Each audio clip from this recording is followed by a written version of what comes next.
right, another beautiful morning in Las Vegas, Nevada. We're gonna train some legs this morning, okay? Let's go. All right, so before I go ahead and train legs, I'm gonna have a little bit of a pre-workout snacky snack, okay? So this is a pretzel. So the amount of calories in this one is 160 calories. There's 33 grams of carbs, 0 grams of fat, and 5 grams of protein. So that's not bad at all. So, you know, it's quick digesting and it will give me the necessary energy to perform. I had this for when I trained back yesterday and it did very well. So, yeah. Some good shit, man. All right, so the plan for today's leg day is I'm not going to be doing weights that will make my joints screaming. I'm going to be doing a high amount of reps, and I'm going to be doing things that will just make my muscles scream as much as possible, but my joints won't hate me. So once again, I'm going to be making the weights feel heavier by doing things like slowing down the tempo, all those things. And like I said, especially as you get to certain strength levels, a certain amount of risk starts to come into play here. So recently I just saw these guys just tear their muscles and they're strong as hell, but it's just, like I said, one of those things that you'll have to start to reevaluate how you approach things as you mature and as you advance, because you cannot be doing stupid, completely heavy ass weight through your entire years of lifting, especially if you want to do this for a long term. But just because you are not doing crazy heavy amounts of weight, it doesn't mean you're training easy. Regardless, you have to train very hard, so you will see. Realistically, if I did not care, I can absolutely go ahead and throw on plates on tops of plates. But like I said, you know, if I want to do this long term, I'm going to have to really think about the decisions that I make going forward, especially as I want to continue to progress. But anyways, that's just too much yapping at this point. Let's go ahead and train. Let's train some legs, all right? Let's go. All right, let's do this. I love this gym. It's got that like 80s, 90s retro vibe. Iron plates and all. Let's go. All right, so for the first exercise to kick off this leg day, it will be a squat movement. So it is on the swing squat here, which is an amazing piece of equipment. It is a very rare piece, and it's one of those things that I would absolutely recommend for you to try. Now, it is not something that you absolutely need to do. It's not a requirement. But if it's something that works out for you, if it's something that you resonate with, if it's something that you feel like you can get absolutely great productive work out of and not have any unnecessary pain like on your joints, then absolutely I would say it is a keeper. But this goes with any movement in general. When it comes to squatting, for example, if you like a Smith squat, if you like a barbell squat, if you like a hack squat, a pendulum squat, it's all going to work so long as the specific muscles are doing the intended movement. So what is the intended movement when it comes to doing a squat type of exercise to really target your quads? Knee flexion. So what does that mean? Leg bent, leg straight, and having the hamstrings touch your calves. As you can see here, I'm getting a very deep range of motion, and really I could feel my quads work to a very great amount. So as you can see, I'm just warming up. I'm not doing anything crazy. I'm just feeling it out. And like I said, there's no really direct answer on what a proper warm-up is. This is something that you're going to have to really listen to your body. For me, I start with the very first exercise and I gradually go up in weight and I feel it out. I make sure that my body is getting loose, my muscles are warm, and my joints are just ready to go ahead and overall just get through the movement and get to the main working set, mentally and physically. So as you can see here, things are just moving very, very well. Man, don't you just love the sound of that? Iron plates just clanking together. I swear it just doubles my testosterone. It's amazing. I think all gyms need to have metal plates. Like, what the fuck are those rubber coated plates, man? I swear. Like, whoever came up with those is just like, what the hell is wrong with you?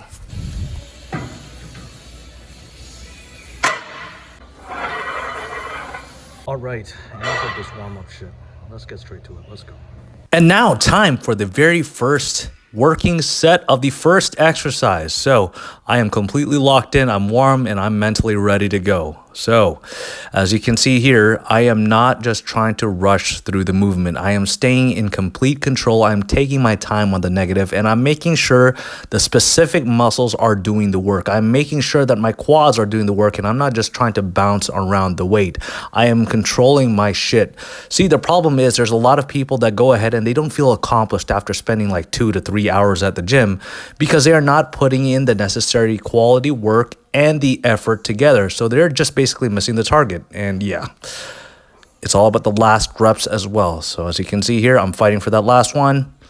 Boom.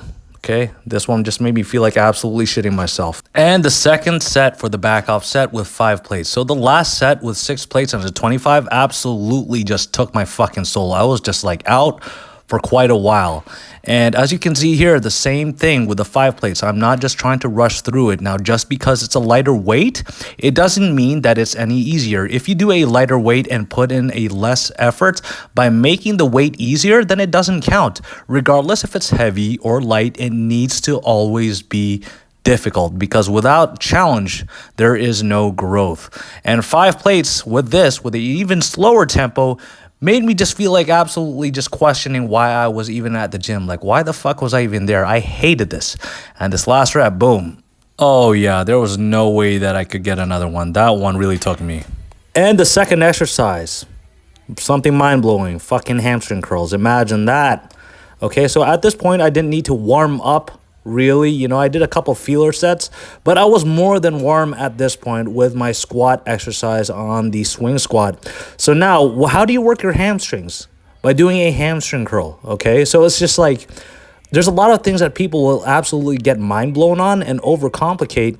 And when you put things that simple, it's just like they can't believe it. They're in complete disbelief. They feel like they need to do some crazy influencer exercise that you have never absolutely done before, when in all reality, the simple exercises with a hard effort and quality work will absolutely do the job. Progressively aiming to become a better version of yourself week to week, month to month. So the same concept here with the hamstring curls.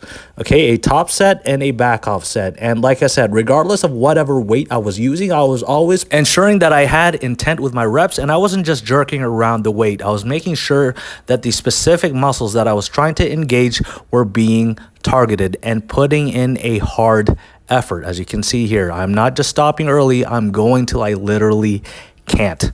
That's the problem with a lot of people. You go into any gym, you'll see that a lot of people just stop the set when they feel a little bit of discomfort. No, that's when it's supposed to begin. And the last exercise, okay, leg presses. At this point, I was just fried beyond belief. But as you can see here, I was still controlling the weight and I wasn't just trying to rush through the reps. I wanted to make my muscles work as hard as possible. I want to make my quads work as hard as possible. So first, you want to put in intent and then put in the necessary work and overall drive. Like somebody kicked your mom in the face and you're trying to kick that motherfucker's ass. And the set begins when the last reps really start to test your mental fortitude, when you feel like giving up, but you push through anyway, because without challenge, there is no growth. If you do not push your limits, you will not grow and become better, because that's how muscle growth occurs, from progressive challenge. And then I did six plates as my back off set. I'm gonna be honest, at this point, like, it's like I can barely just fucking walk, man. Oh man, dude. All right, so that leg session absolutely took me right out. When I got back home, I just didn't know where the hell I was. And I was just barely functioning because it was just so fucking difficult that I was just completely shot. So how many working sets did I do total for that session? I did 6 working sets total. Now, most people wouldn't be able to get away by doing 6 working sets because a lot of people will end their sets early, hence not putting in enough work.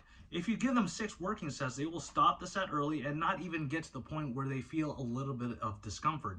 And being a personal trainer at a gym and seeing people work out at a gym, they just go through the motion and they don't put in the necessary work to get themselves to that point of, fuck, I need to really rethink my life here. I need to reevaluate where the fuck I'm at and really take myself to those limits, to push absolutely beyond, because people end their set early and they look the same year after year because they're not putting in the necessary work to challenge, to go above and beyond. So anyways, hamstrings, as you can see, I really didn't do that much work, but it's one of those things in which a workout split is something that varies from person to person, and it just depends on who the specific individual is. So for me, I have some pretty hanging hamstrings, but my front legs, the quads, the overall thickness from the front can use a little bit more work and a little bit more thickness. Now, I'm not saying it's not there, it's there, but it could definitely use that girthiness, if you know what I mean. But this is what I go ahead and say when it comes to things like workout splits.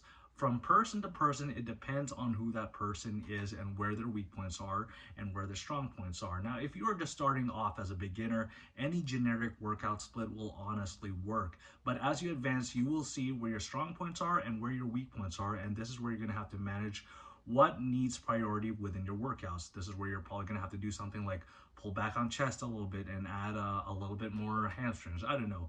Whatever is weak, whatever is strong, you need to come up with these priorities yourself and see what honestly resonates with you. Not one plan fits everybody. Don't forget to check out my link tree for coaching, ebooks, merchandise, all that good stuff. And I will be adding more to this list so I can continue to provide more value for you guys. So have a good one. Let's go.